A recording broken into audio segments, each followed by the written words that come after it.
출산 준비물 리스트를 보다 보면 이런 생각이 들죠. 이걸 정말 다 사야 하나? 목록은 너무 길고 인터넷에서는 전부 필수템이라고 하니까 무엇을 골라야 할지도 막막하실 텐데요. 이럴 때 누가 정말 필요한 제품만 딱 골라서 알려줬으면 좋겠다 싶으시죠? 오늘 제가 두 아이를 키우며 직접 써본 경험을 바탕으로 딱 정리해 드릴게요. 저도 국민템이라는 제품을 많이 사용해 봤는데요. 비싸게 사고도 거의 쓰지 않은 제품이 있는 반면에 별것 아닌 것 같았던 방수 패드는 실생아 때부터 밤기저귀 뗄 때까지 오래 사용했었어요.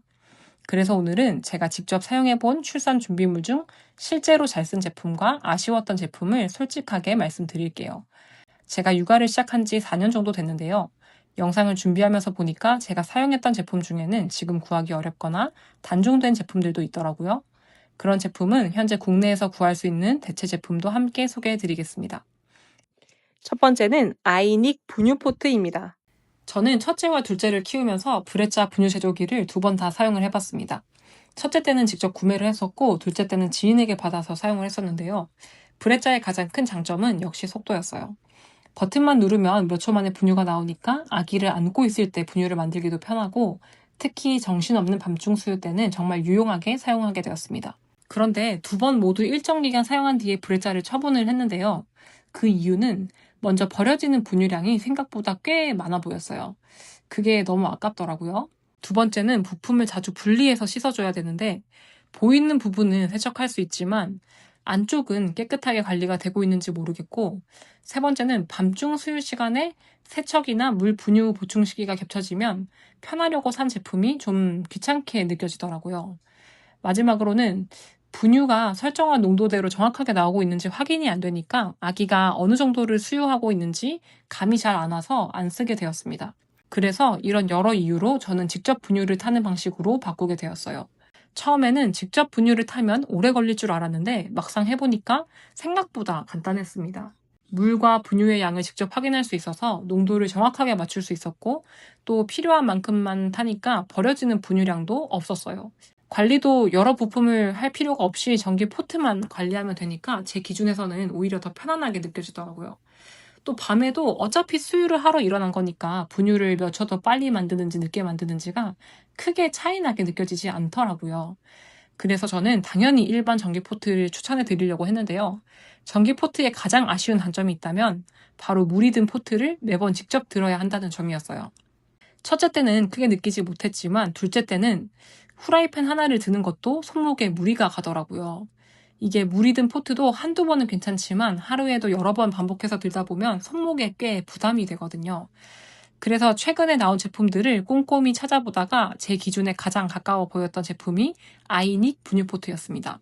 물을 100도로 끓인 뒤에 원하는 온도와 양으로 자동 출수할 수 있어서 물이 든 포트를 반복해서 들지 않아도 된다는 점이랑 앱으로 연동해서 출수할 수 있어서 다른 걸 하다가도 출수 버튼을 누르면 쉽게 분유를 탈 수 있으니까 브레짜의 좋은 점과 전기 포트의 장점이 다 있는 것 같더라고요. 또 중탕 기능도 있어서 분유 수유뿐만 아니라 유축한 모유를 데울 때에도 활용할 수 있는 것 같아서 좋아 보였습니다. 다만 이 제품은 제가 직접 사용해본 제품도 아니고 광고를 받아서 알려드리는 것도 아닙니다. 그냥 제 경험을 바탕으로 이 제품이 제 기준과는 맞는 것 같아서 추천을 드리는 거예요. 만약 실제 구매를 생각하신다면 기능과 세척 방법, 중탕 사용법 등은 구매 전에 공식 설명서를 꼭 확인해서 읽어보시고 나에게 맞는지 체크한 뒤에 사용해 주시면 되겠습니다. 저희 둘째가 조금 일찍 태어나서 잠깐 니큐에 있던 시간이 있었는데요. 그때 보니까 아이가 깨어있는 시간에 잠깐씩 마마루 스윙에 눕혀두더라고요.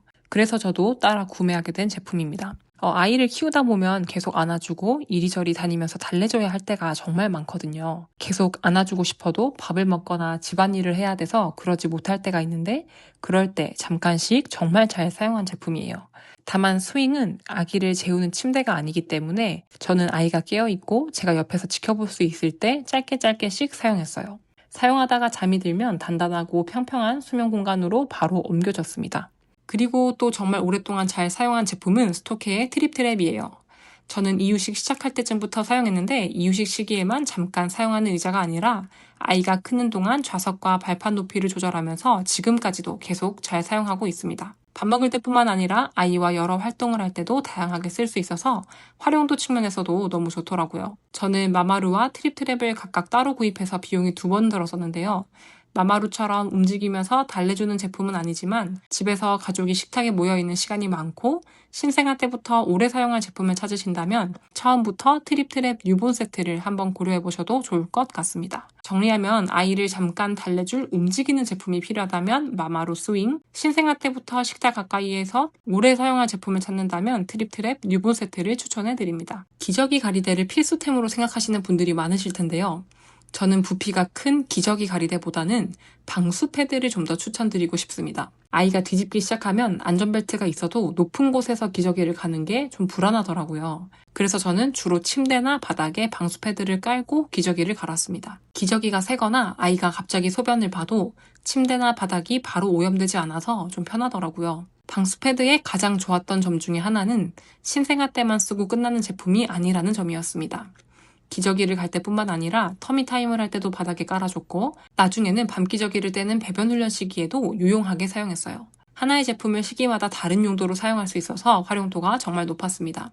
물론 출산 후에 허리가 많이 아프거나 허리를 숙이는 게 힘드신 분이라면 높은 기저귀 가리대가 훨씬 편할 수 있겠죠. 하지만 반대로 저처럼 높은 곳에 아기를 올려놓고 기저귀를 가는 게 부담스러우신 분들, 또 부피를 많이 차지하는 아이템들이 부담스러우신 분들은 기저귀 가리대 대신에 방수 패드를 고려해보셔도 좋을 것 같습니다. 아기 목욕용품이라고 하면 보통 욕조부터 생각을 하시잖아요. 그런데 제가 직접 아기를 씻겨보니까 욕조만큼 중요한 게 수전인 것 같습니다. 아기를 목욕시킬 때는 한 손으로 아기를 받치고 다른 손으로 물을 사용해야 되거든요.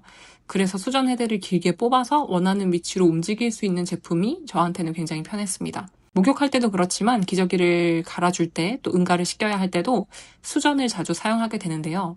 헤드가 짧거나 고정이 돼 있으면 아기를 안은 상태에서 물을 받기가 또 씻기기가 생각보다 불편하더라고요. 그래서 욕조만 살펴보지 마시고 지금 사용하고 있는 수전이 한 손으로 조작하기가 편한지 헤드를 뽑아서 사용할 수 있는지도 한번 확인해 보시면 좋을 것 같습니다. 우선은 베비톡 워터탭 추천해드리지만 이건 집마다 상황이 다 다를 수 있어서 원하는 제품으로 딱 맞는 제품으로 사용하시면 될 것 같아요. 저 같은 경우는 신생아 욕조를 여러 개 준비하는 대신에 하나로 사용을 했었습니다. 제가 미국에서 사용했던 제품은 이 제품이었는데요. 찾아보니까 한국에서 같은 제품을 구하기가 어렵더라고요. 그래서 제 기준과 비교적 가까워 보이는 제품이 슈너글 욕조였습니다. 근데 이 제품을 추천을 드리지만 욕조를 고를 때는 아기의 몸이 흘러내리지 않게 안정적으로 받쳐줄 지지대가 있는지, 물을 쉽게 뺄 수 있는 구멍이 있는지, 세척이 쉬운지, 사용 후에 잘 말릴 수 있는 공간이 있는지 먼저 보는 게 중요합니다. 그리고 욕조를 사용할 위치가 욕실 바닥에서 사용할 것인지 세면대나 부엌 등 높은 곳에 올려서 사용할 것인지에 따라서 필요한 크기와 높이가 달라지게 되거든요.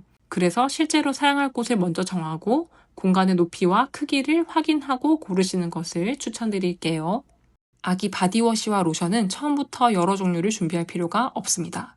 특별한 트러블이 없다면 무향의 순한 제품부터 시작해보고 피부가 예민하다면 성분이 단순한 제품을 선택해보세요. 건조하거나 아토피 성향이 있다면 가벼운 로션보다는 보습력이 높은 크림이 더 잘 맞을 수 있습니다.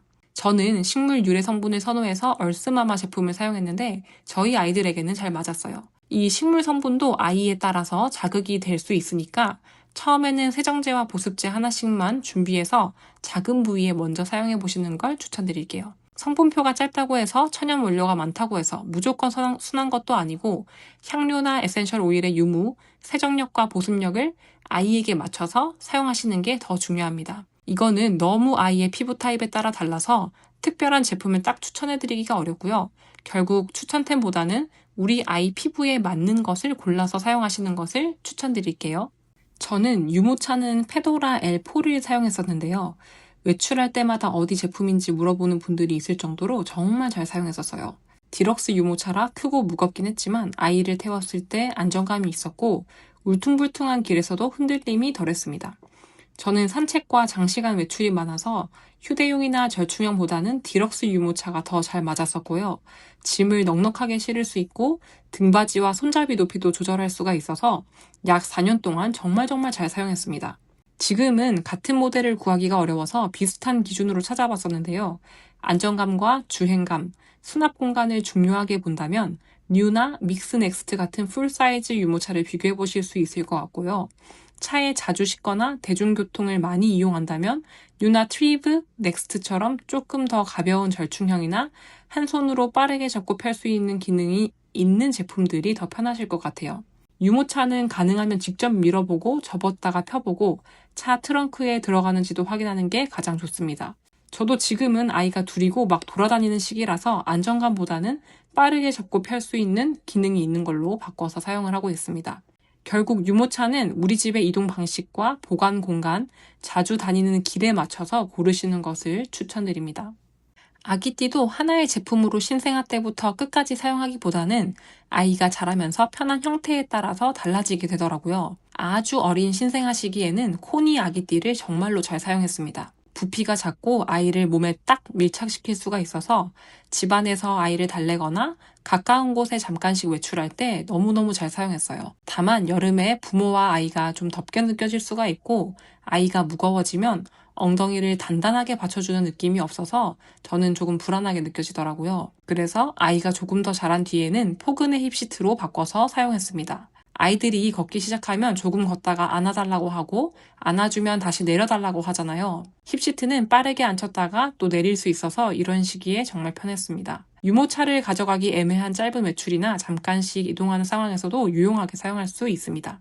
참고로 출산 직후에는 산모의 허리와 골반이 완전히 회복되지 않은 상황이니까 가능하면 몸이 회복될 때까지는 배우자가 먼저 몸에 맞게 충분히 조절해서 사용해 주시면 되겠습니다. 저희 첫째는 스와드럽을 너무너무 싫어해서 거의 사용하지 못했고 둘째는 잘 입어져서 뒤집기 시작하기 전까지 매일매일 입혔습니다. 같은 집에서 태어난 아이들도 이렇게 반응이 완전히 다르더라고요. 그래서 같은 종류를 여러 벌 사기보다는 한 벌 먼저 준비해서 시도해보는 것을 추천해드릴게요.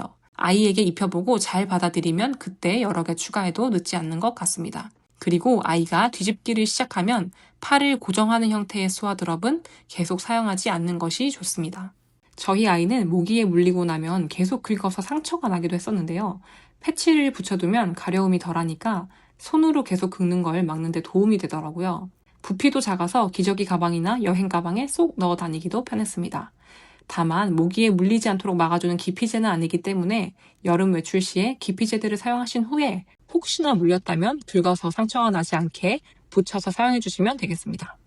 요즘 날씨가 정말 덥잖아요. 제가 사는 곳도 한낮 기온이 37도에서 39도까지 올라가고 있는데요. 이럴 때는 아무래도 얇고 시원한 소재의 옷을 자주 찾게 되더라고요. 그래서 저는 유니클로 에어리즘 라인을 추천드리고 싶습니다. 가볍고 시원해서 그런지 아이들도 다른 옷보다 에어리즘 소재를 더 찾고 편하게 입더라고요. 아이들은 땀도 정말 많이 흘리고 음식물을 흘리거나 기저귀가 새서 옷을 자주 갈아입게 되는데 그래서 여름 옷은 디자인보다 통기성이 좋은지, 세탁이 편한지, 기능성이 있는지 이런 것들을 먼저 보게 되는 것 같아요. 그리고 외출할 때는 작은 얼룩 제거제와 지퍼백도 함께 챙겨 다니면 좋은데요. 옷에 음식물이 묻었을 때는 바로 처리한 뒤에 지퍼백에 넣어두고 집에 와서 세탁하면 얼룩이 덜 남더라고요. 비싼 외출복을 여러 벌 준비하기보다는 아이가 편하게 입을 수 있는 시원한 옷과 얼룩 제거제를 하나 준비하는 것이 좋을 것 같아서 추천하고 싶습니다. 지금까지 제가 두 아이를 키우면서 직접 사용해본 아기용품들을 큰 것부터 소소한 것들까지 정리해봤는데요. 결국 중요한 건 유명한 제품들, 국민템들을 많이 준비하는 것이 아니라 우리 집의 생활 방식과 우리 아이에게 맞는 제품을 고르는 것 같아요. 특히 아기마다 호불호가 다른 제품은 처음부터 여러 개 사두기보다 하나씩 사용해본 뒤에 필요할 때 추가로 구매하셔도 절대 늦지 않습니다. 출산 전부터 모든 것을 완벽하게 준비하지 않아도 너무 괜찮아요. 아기를 만나 함께 생활하다 보면 우리 집에 꼭 필요한 것과 굳이 필요하지 않은 것들을 자연스럽게 구분할 수 있게 되거든요. 오늘 영상이 불필요한 구매는 줄이고 정말 필요한 제품을 고르는 데 도움이 되셨으면 좋겠습니다. 여러분이 직접 사용해보고 만족했던 육아용품, 나누고 싶은 여러 가지 의견들이 있다면 자유롭게 댓글에 남겨주세요. 오늘 영상이 도움이 되셨다면 구독과 좋아요도 부탁드릴게요. 끝까지 시청해주셔서 감사합니다. 다음 영상에서 만나요. 안녕!